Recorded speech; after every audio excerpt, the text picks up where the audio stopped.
Hey guys, BBI here. I want to stop and say thanks for tuning in and checking out whatever the video is about that's about ready to come up next.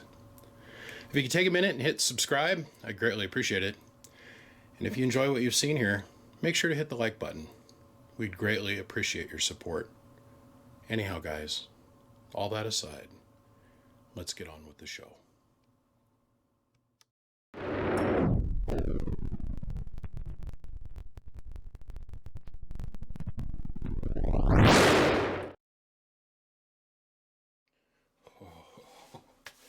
The other two videos I shot involving the mobile ones, the pre-made capacitors, that was fun, but this is the one that I want to shoot. This is some amazing stuff. My good friend Bone Crusher back in Connecticut, he started telling me about these about 1,000,000 years ago. And I thought, no, because there's a lot of videos. There's guys out there that are starting their Hondas and stuff with these. And I was like, no, that's all trickery. It's all been fake. No, this is real tech. This is a 2.85 volt, 3,150 farad capacitor, which to me is just mind-bending, taking into account when I started to learn about electronics. That's a half a farad capacitor right there, you guys. Half a farad in this can. So if I had two of these caps, right, I'd have 1 farad. The amount of energy that's stored in this one little tiny can, there's 3,150 farads. So it'd be like having, what, 6,400 of these cans all stacked up to equal the same amount of capacity. Now, this is new to a lot of people, but this isn't super new tech, right? But the ability to have this much of an electrostatic storage being commercialized and put into these small little cans is great. We got to embrace this. This is the wave of the future. We all know that the advantage of the capacitors is ability to discharge a large amount of current very quickly. Okay, where a battery, you have long storage over a long period of discharge. Where this is a large amount of storage with the ability of quick discharge. That's really important to know the difference. A battery, you can put a heavy load on it, like a cold crank amp rating, right? And that's going to give you, cold crank is a BS number, by the way, in my opinion. What they do is they'll put like a 400 or 500 amp or 1,000 amp load on a battery, and then the battery's ability to dump that high amperage rate, but the voltage of the resting voltage of the battery is like, let's say 12.5. They rate that with the battery voltage dropping all the way down to like 9, 7, 8 volts. The cold crank rating is a salesman's number. It's a bunch of hibby-majibby harky-malarkey. Now, there's going to be guys that are going to instantly, as soon as I say this, they're going to go out and Google it. Oh, I found a webpage that says he's wrong. Each battery company's got their own different cold crank standard that they use for the most bit. That's kind of a salesman's number. Most batteries, you can only get an effective discharge rate out of them of maybe a couple hundred amps. And we're talking even big batteries, big plate batteries. That's only about maybe a 300 or 400 amp discharge without having a huge voltage drop. These, on the other hand, will give you every little bit of storage that they have in them. Period. Right now.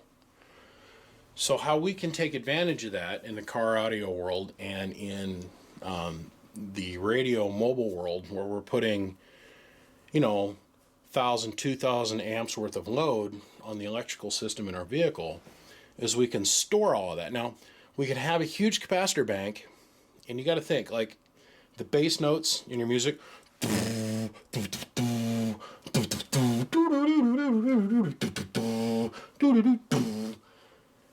the only time you're pulling that heavy current load is when each one of the bass notes hits, right? Well, with us radio guys, we're sitting there, we're listening, then clack. Roger, right on, man. Got down. Unclick. Okay.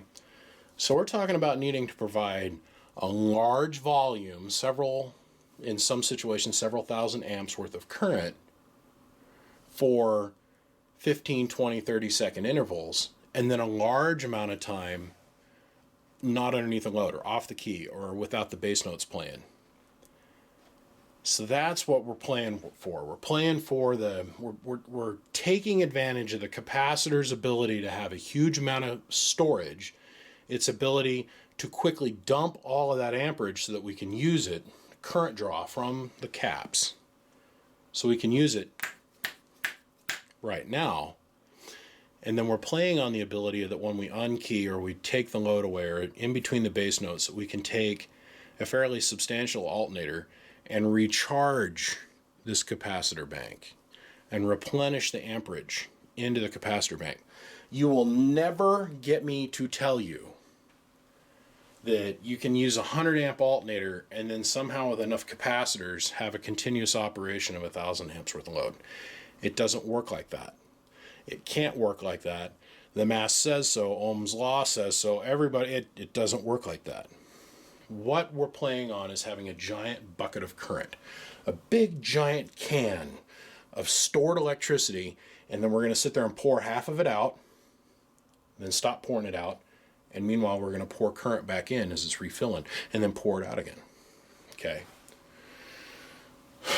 Now the way it works out is that you can take like a 370 amp alternator, put it underneath the hood of your car, and that allows you with one extra battery or two extra batteries and several capacitor banks to be able to put an extreme short-term electrical load on the system in your vehicle, because the capacitors are doing all of the short-term work.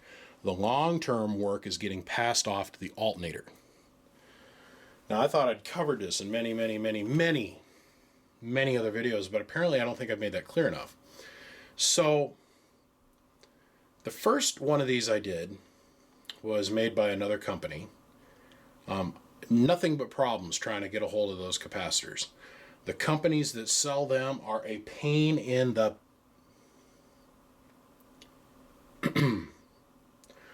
the backside of a white-tailed deer. They're a pain in the ass to try and deal with, especially for some of my guys. The older guys that I work with, a lot of the gentlemen that I work with, they have an incredibly hard time working with those companies to get a hold of that particular cap. I'm not mentioning any names. These guys, on the other hand, at Excess Power Batteries, when I called them, they were on board immediately. They knew exactly what I was talking about. They knew they got it right away. And that's why I'm trying to get all of my guys that listen to me and follow along with me to try and jump over to these guys. That's what these guys specialize in, is the direct pipeline directly to the customer. It's made here in the United States. We don't have to wait for it to get assembled in China and then shipped here. I'm even thinking about doing a very small run of custom-built caps. And the only way that we can do custom-built caps is if we buy the individual cells. Okay? I've done a couple other videos, and they're all pre-made, pre-manufactured capacitors. Now, most of the pre-made, pre-manufactured capacitors are only good to about 16 volts with this style of capacitor in it. But that doesn't mean that we're stuck at 16 volts. I'm going to show everybody how we can go past that. A lot of the guys and a lot of the electrical systems that I work with on a day-to-day basis, the guys are already set up to either run and charge at 18 volts and run at 16 on their electrical systems in their vehicles. And I want to show them how to get there. So they'll look at this technology and they go, oh, well, that cap's only good to 16 volts. That doesn't do any good. Wrong. We're going to show you how to get around that tonight. I'm excited. I'm really excited. Deep down inside myself, I'm so excited because as you could see in the last couple videos, we're talking like 7 pounds of weight. And it occupies roughly the same amount of space as a regular battery. Okay? So instead of having a 50 or 60 pound battery and then having 15 or 20 batteries in your vehicle, you could put pre-made capacitors in their place, and they make them in different voltages directly from excesspower.com. Okay, excesspowerbatteries.com.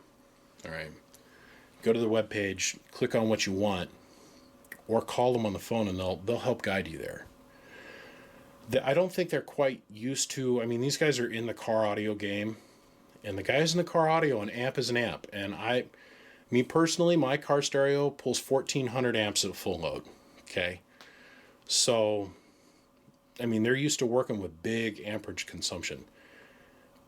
My guys, they'll put 36 batteries in a truck. They'll put almost solid bars in there for leaf springs to hold the truck up, and airbags. They'll get 9,000 ply tires to hold up all that weight, and they're constantly replacing their batteries every other year, which to me is ridiculous. This is a maintenance-free solution. So what we're going after is be able to charge, discharge at a higher voltage, more current stability. Instead of having, 22 volts put underneath the load and it comes down to 16, we're going to be able to charge at 20 volts, 16 volts, whatever we want. That's where that voltage is going to stay as soon as you come underneath the load. Smaller in real estate and less weight. And here's a big thing, zero maintenance. Now, after doing a lot of reading and talking to a lot of experts in this field, they rate these in millions of cycles. And that's down to complete depletion, where the cell's at a zero like this is right now. There's no current present on any of these cells. There's no storage yet. That's all the way down to a zero. So the way that most people run these is they'll charge them, they put them in their vehicle, and they sit there idle, and then they'll put them underneath the load. These theoretically will last you your entire lifetime. So think about that. A capacitor bank that will last you forever versus batteries that last 2 or 3 years. And they're constantly outgassing in the cab, and you're getting corrosion on your terminals because of the electrolysis process taking place that the hydrogen gas is fending off with. Think about it. Makes sense. One-time purchase, or reinvesting that money every 3 or 4 or 5 or 6 years. I'm just saying, food for thought. Now, when we were all kids, we knew about batteries, right? Every kid on the face of this earth, man, the remote control for my wireless remote control car, man, it takes 12 AA batteries, man. It takes 6 AA batteries. This is no different how this goes together. This is a 1.5 volt battery, right? If I take a 1.5 volt battery and a 1.5 volt battery, what do I have? I got 3 volts worth of voltage, right? Okay. So it's the same principle is now being applied here. For the ease of math, 3 volts, all clearly labeled, positive, negative. Now we got 6 volts. 9 volts.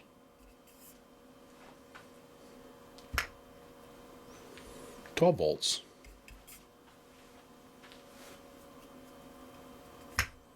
15 volts. Now, because this is 2.85 and they're not exactly 3 volts, to get the 12, get to that 15 volts or 16 volt stable with a little bit of headroom, that's how you stack them up. It's just like stacking up batteries in the remote.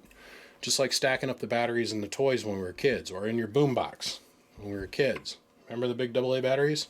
Or big D cell batteries? It's the same thing.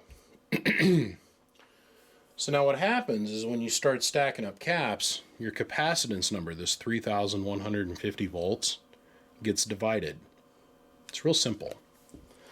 So this unit by itself, if we charge it to 2.85 volts, is going to hold 3,150 farads worth of capacitance. We tie these two together like a battery cell, same thing. this number now gets divided in half. But our voltage is doubled. Our voltage is doubled again. And now our total ferrite capacitance is divided by 3. Divide by 4, sum total. It's the same thing that happens when you do batteries. It's like this. These are AAAs, same thing when you do AA batteries. Same thing. Same thing. Now, with these being modular, we don't have to stick with the big brick design. That's what I'm excited about. I'm super excited about this. So when they stack them up in the brick design to make them fit in the same real estate space as a regular automotive battery, they'll take about 6 of them. They'll stack them like this. And then they'll take the beautiful plates like these. And they go like so. And then they'll have another one down here. And another one like so. And they'll put another one down here. And then another one like so. And there you go. You got your 16 volt capacitor. That's how that works. But you don't have to stack it in this orientation. It's okay. You guys remember when we were young and we were kids and we didn't have to worry about choke hazards, and you could actually go buy toys that you could turn into weapons and stuff? Remember that back in the day? Remember the erector sets with the punched, galvanized steel little rods and all the screws and stuff, right? And you could build anything. I mean, you could skyscrapers, cars. Of course, every teenage boy, every kid boy, first thing we all did is when mom and dad weren't looking, we built a knife and we built a sword because it was cool. So now that we understand how this stacks out, you can build the capacitor in any shape you want, just by how the plates are orientated. Or you could just make out your own little copper plates, and you could stack the caps out any way, in any shape, in any pattern you want to fit into the space that you have to store the caps in. So I've got a Tahoe and I got a full-size Chevy truck, and I got some space down underneath the seats. It's the space is a little bit too small for me to fit a capacitor in there that looks like this. So I might have enough room for something that's shaped that size. You guys starting to feel where I'm going with this? They make all kinds of cool brackets. They even make boards that have little IC linear op amps on them, and they monitor. They're balancing boards, and they monitor each one of the cells, and they keep the voltage up and stable on each one of the cells. There's some really neat tech that can go along with this. But we can build a capacitor bank in any shape you want. My Tahoe that I've got, to fold down the back seat, I got to flip up the rear seats, and underneath the rear seats I got all this storage, right? Open, dead space. No battery will fit in there. No regular modular capacitor will fit in there. Well, what I always wanted to do is, me being coming from the car stereo world, I thought, man, if I could make a really nice fiberglass kick panel that goes on the inside of that, and it's molded to the legs of the seats, right, on the inside, all I got to do is stack my caps up so they fit inside of that space. And then I could backfill it with like fiberglass resin, or physically build some mount points and just mount the cap on the inside. So I flip my seats up, and there's my capacitors. I still get all the storage space in the back of my truck. And as we all know, my guys, this is going to make perfect sense. To the car audio guys, this is going to make no sense. So imagine being able to put like a 16 pill in the bed of your truck and not have to have extra batteries and just an alternator underneath the hood and one extra battery underneath the hood. And you don't have to create any space. You just slide the cap down underneath the seat. Okay, 24 pill, 2 caps, $500 or $1,000 investment or the capacitors, you never have to replace them. Never have to worry about the batteries going bad, because there's no batteries in the system to go bad. Capacitors take the place of the battery. Because remember, we're playing to that partial load system. So how this works, it's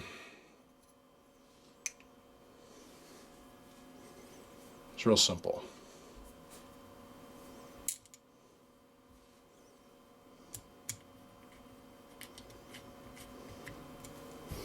You could slide this in the headliner of your vehicle. You could put this in your spare tire well in your vehicle. You could stack up an insane, an absurd, a vulgar amount of capacitance.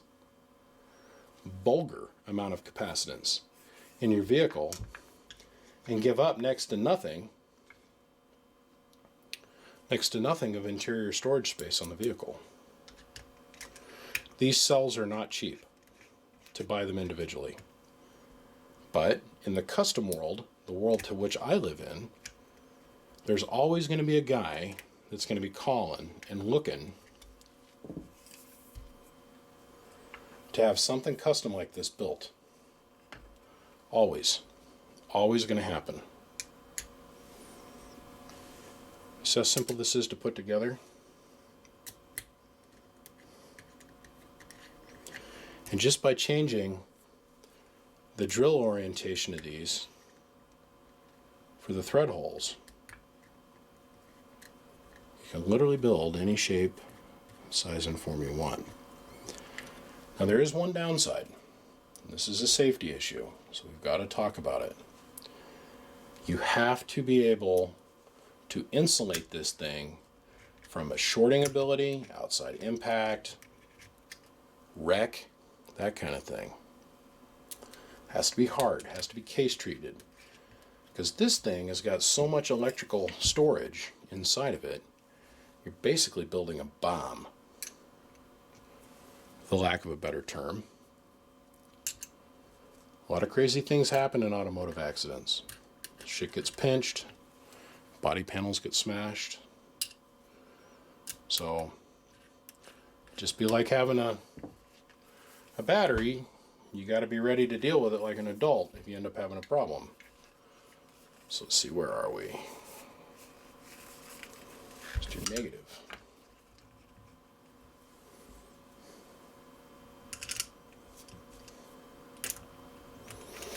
Now, I spent a lot of time standing out here talking, a lot of time teaching, a lot of time trying to help people understand the craziness that is my mind that I live in. And when I see something in my mind, I go to tell somebody about it, and they don't. They 9 times out of 10, most people are like, "What?" So my whole goal is to be able to convey my knowledge onto you guys and help be able to expand the game for all of you to be able to do this on your own. But a lot of people, there's certain people out there, they just want the thing to work. Just want it to work. So, as I'm sitting here just randomly assembling this into any shape I want, based off of the drill pattern on these plates, I want to encourage the guys, the people that watch every single thing I do, to stop and think about what I'm sharing with you right now as far as electrical ability. This is the keys to the kingdom. See, do I want to build a cap like this, or do I want to build it like that? We'll go for some really screwed up looking design, just to give you an idea.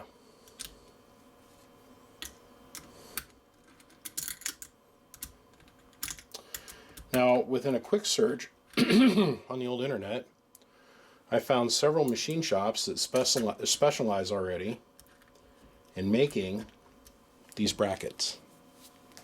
Found them very quickly.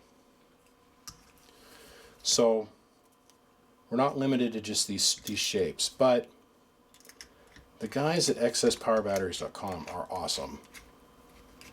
I have a pretty good feeling that they're going to be able to facilitate anything that you could ever come up with. They have really nice plastic caps that are impact load rated that clip over the ends of these. Then they thread on here with an insulator. And they fit right on these caps. Now guys, look at this shape. Okay? You can build a capacitor in any orientation, shape, dimension that you want. You can fit it anywhere in a vehicle. So the guy that's got the little Honda, let's say, that's got the 80 amp alternator in it, and he just wants to have his, let's say, JBL GTI 1500 amp in there, so he can drive a couple 12s, and every time his base hits, his headlights dim. He doesn't really have the room for another battery, but he'd have room for an ultra capacitor. Just food for thought. Guys, this is a 16 volt cap. This is what they look like on the inside. This is how you put them together. Now, me being me, I'm going to show you guys, all of my guys,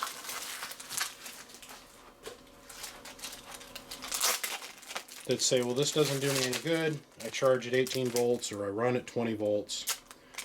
Like a lot of the shootout guys are not allowed to go past 22 volts.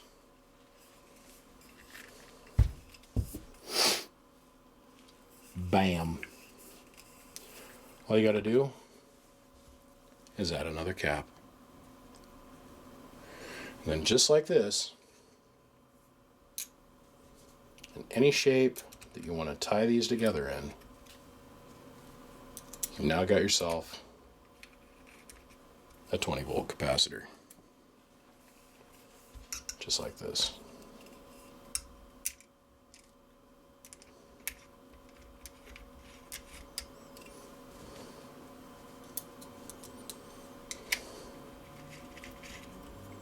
It's just that easy. Now I'm soft assembling these. When I go to assemble this for my own personal use into something, of course I want to use just a tiny little bit of Loctite, of course, because most of the conductivity that needs to take place on the plate is going to be the surface area that's making contact with the capacitor, not down in the threads. We want to lock this together so it can't come apart. Use red or blue Loctite. Any shape, any form capacitor you want, at any voltage you want. Remember, when you get past the 16 volts, you lose quite a bit of capacitance the higher you go in voltage. So we can build the cap to any shape, any voltage that you want. Well, they put another capacitor bank next to it, and another capacitor bank next to it, and another capacitor bank next to it, and an adequate charge source. You can run the universe. Gentlemen, I gotta go. I got other stuff I gotta do. I got other people I gotta see. I got other things that I need to address my attention to and turn my mind towards. I appreciate you hanging out with me throughout all these videos on ultra capacitors. I think this should answer a lot of questions for a lot of people on a lot of different levels. I've shown how to install them in multiple videos. I've now shown how to build them so you can build your own custom capacitors.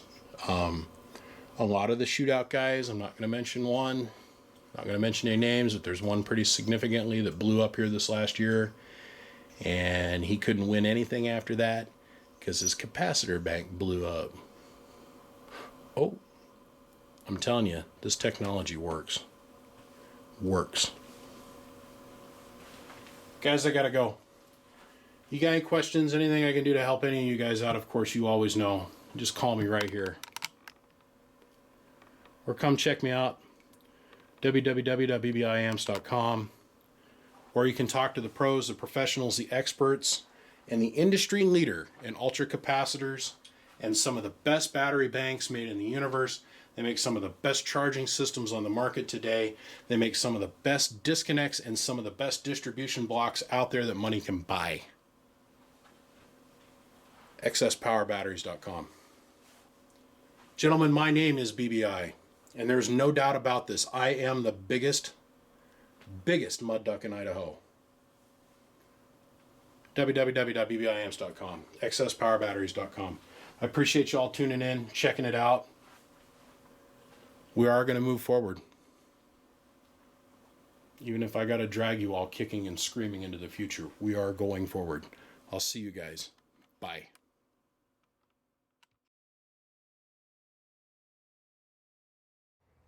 So the question is, can we start the truck just off the capacitor? The capacitor is fully charged. Auxiliary battery is disconnected. It's just straight off the cap. So, quickest way to find the answer to the question.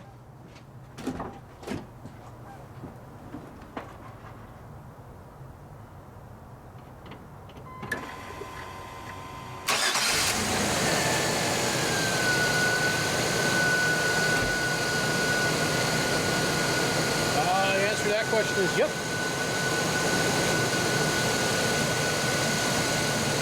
500 farad supercapacitor.